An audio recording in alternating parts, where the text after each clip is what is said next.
Okay, welcome again.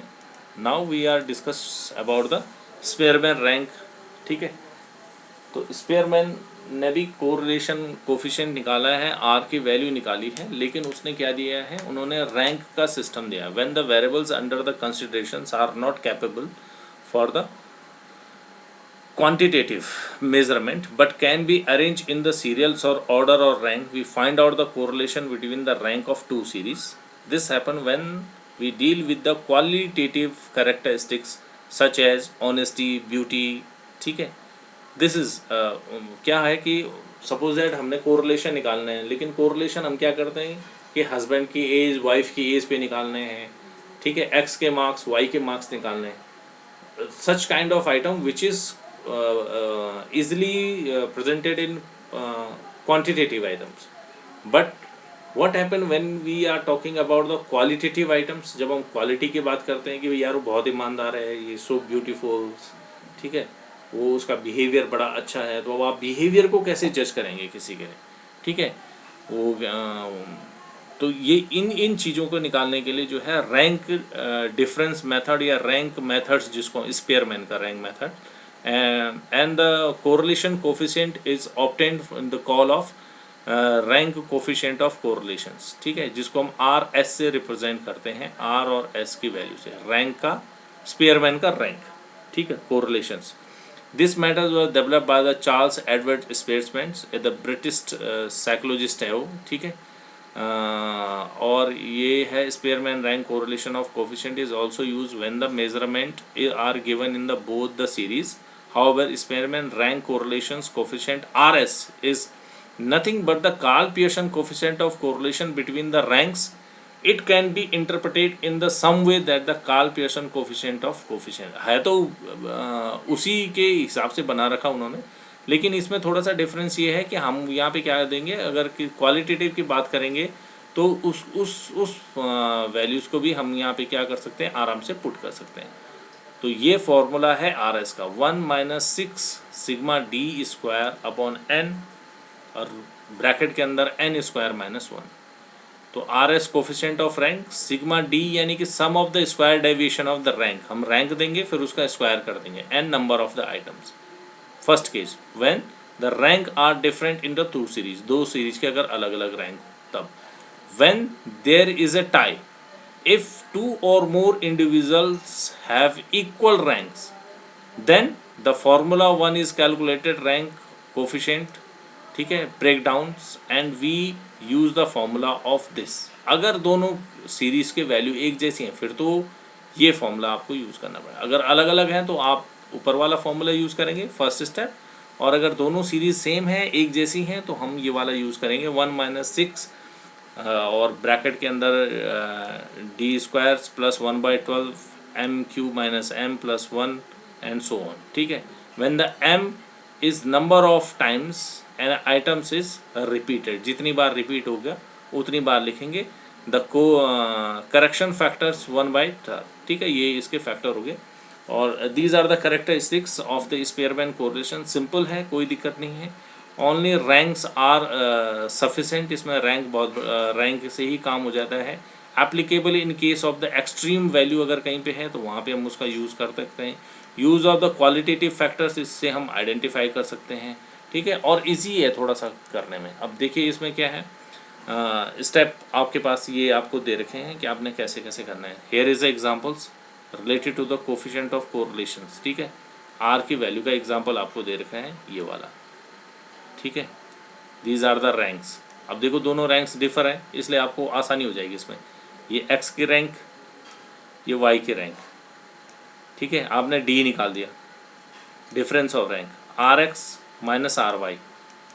ठीक है, इसकी रैंक माइनस इसकी रैंक, देखो 5 - 3 2 हो गया. ये रैंक को आपस में घटा देना है, और फिर यहाँ पे जो है जब हम इसको माइनस कर देंगे तो माइनस करने के बाद हमने DX का स्क्वायर कर देना है. ठीक, सिंपल है, स्क्वायर कर दिया.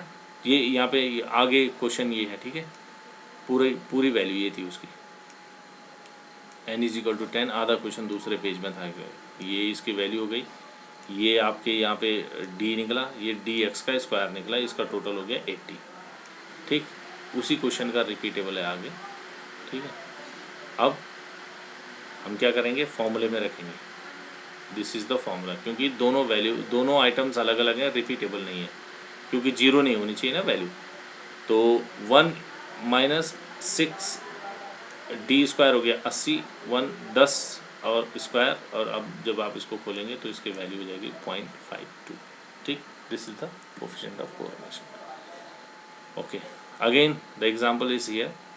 ये दो आपको दे रखे हैं, वैल्यूज़ दे रखी हैं, आपको स्पेयरमैन का रैंक निकालना है। आपने एक्स निकाला, ये एन हो गया, आपने आर एक्स निकाला। ठीक है, 10, 8, 7, 6, 5, 4, 3, 2, 1। ठीक है, आपने इनको रैंक दे दिया। अभी ये find out the coefficient of correlation between X and Y, methods of rank difference. ठीक है, तो आपने रैंक दे दिए साहब।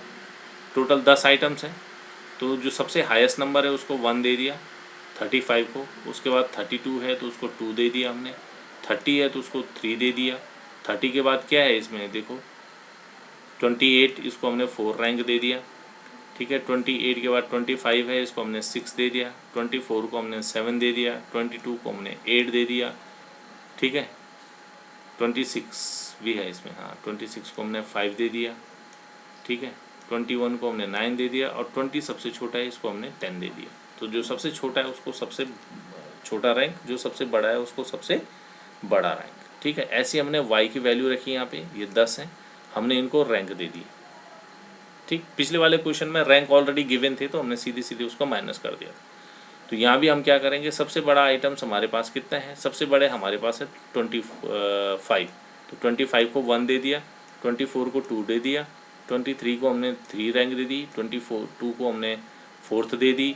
उसके बाद है 20 को हमने 21 है उसको हमने 5th दे दी, 20 को हमने 6th रैंक दे दी, 19 है उसको 7 दे दी, 18 को हमने 8 दे दी। ठीक है, फिर उसके बाद आपका 16 उसको हमने 9 दे दी, और 15 को हमने 10 दे दी। ये इस तरह से हमने रैंक इनको देना है, सिंपल। ठीक है, जो सबसे बड़ा नंबर उसको 1, और जो सबसे छोटा है उसको उसी हिसाब से छोटा देते जाएंगे। फिर हमने क्या कर दिया जी, यहाँ पे डिफरेंस निकालना है रैंक का, R X minus R Y. ठीक है, जो आर एक्स है 10 माइनस 9 प्लस का 1 आ गया, इस तरह से हमने ये सॉल्व करना है। ठीक, उसके बाद हमने डी एक्स का स्क्वायर डी स्क्वायर निकाल दिया इसका, ये वैल्यूज़ हो गई। ठीक है, 112 हो गया। अब हमने फॉर्मूले में रख दिया जी, तो फॉर्मूले में हमने क्या रखा, R is equal to 1 minus 6 sigma D square upon N, और ब्रैकेट के एन स्क्वायर माइनस 1। इसमें इस फॉर्मूले में हमने इसकी वैल्यूज़ पुट कर देनी है। वैल्यूज़ पुट करने के बाद आपने जो है इसको सॉल्व करेंगे। सॉल्व करने के बाद जो क्वेश्चन आएगा वो एक्सपेरिमेंट का रैंक हो जाएगा कि जी positive correlations for the low degree. Positive correlation है लेकिन लो डिग्री का है, क्योंकि 0.35 है ना, 0.5 से नीचे। आ रही बात समझ में। अब दूसरा क्वेश्चन है आपका, ये जहाँ पे हम बात कर रहे थे कि अगर उनके डिफरेंसेस अलग अलग ना हो, एक है जैसी हो, तो ये आपकी एक्स और वाई सीरीज़ हो गई दोनों। ठीक है, आपने एक्स सीरीज़ की वैल्यू रखी n, आपने उनको रैंक दे दी। ठीक है, अब आपने रैंक कैसे बांटा, वही जो हाईएस्ट है उसको आपने देखो 35 उसको 1 दे दिया। 35 के बाद आपके पास क्या बचा, सेकेंड रैंक है ही नहीं क्या,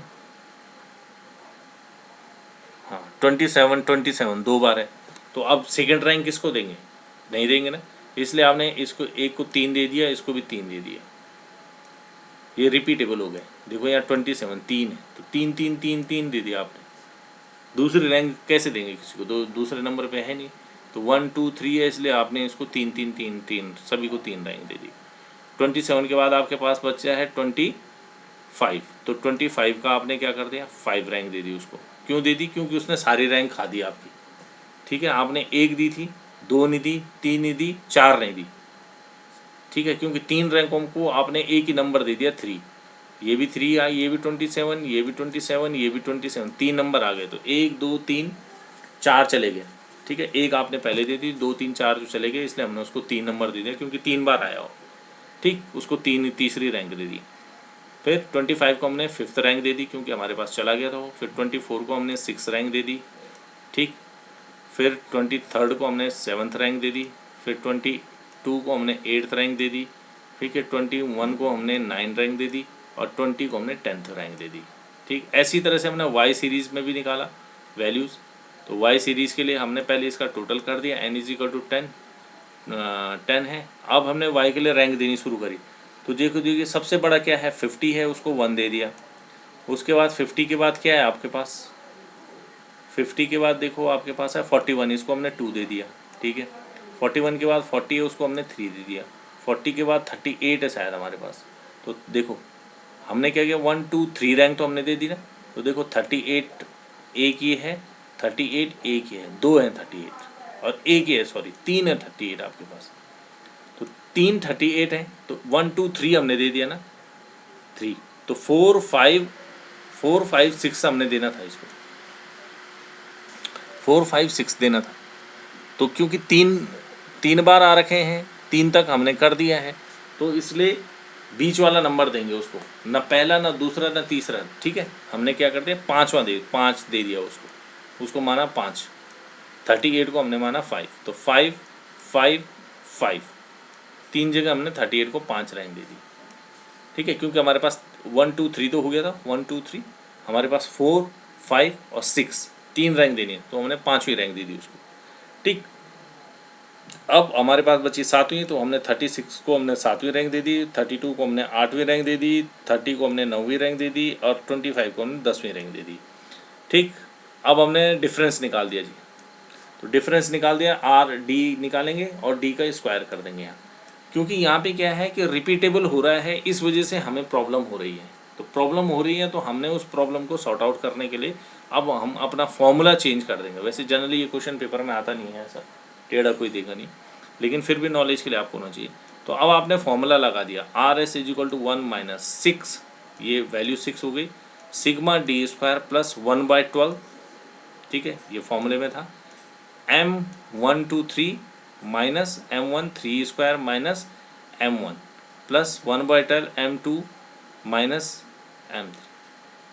ठीक है, क्योंकि 2 नंबर आपके रिपीट हो रहे हैं हर सीरीज में, 1 और 2 नंबर, तो कितने बार रिपीट हो रहे हैं, 3 बार रिपीट हो रहे हैं, इसलिए M1 और 3 ऊपर क्यूब, M2 का क्यूब। ठीक है, ये M1 है जो रिपीट हो रहा है, ये M2 है जो रिपीट हमने उसको जो रैंक दे रखी है। ठीक है, n प्लस एन का स्क्वायर, अब हमने फॉर्मूले में रख दिया 28 प्लस 1/12। ठीक है जी, कोई दिक्कत नहीं। M1 का 3, यानी कि आपने उसको रैंक क्या दी, 3 रैंक दी है, तो 3 का क्यूब कर दिया आपने, 3 बार आया 3 माइनस M1 3 प्लस ये M2 वैसे 5 होना चाहिए था, एक ही सीरीज का दे दिया, चलो कोई बात नहीं, एक ही सीरीज का दे दिया उसने, प्लस M1/2 3 माइनस का स्क्वायर। ठीक है, ये हो गया 6 28 1/2 27 माइनस 3 27 माइनस 3। ठीक है, तो 27 माइनस 3 27 माइनस 3/12, तो 27 माइनस 3 यानी कि उसमें से 27 में से 24, तो 24 हो गया आपका, 2 + 2 हो गया। ठीक है, ये हो गया 10/199। इस तरह से हम इसकी वैल्यूज़ जो है फाइंड आउट कर लेंगे। ठीक है, तो ये है आपका स्पेयरमैन का कोफिशिएंट ऑफ कोरिलेशन।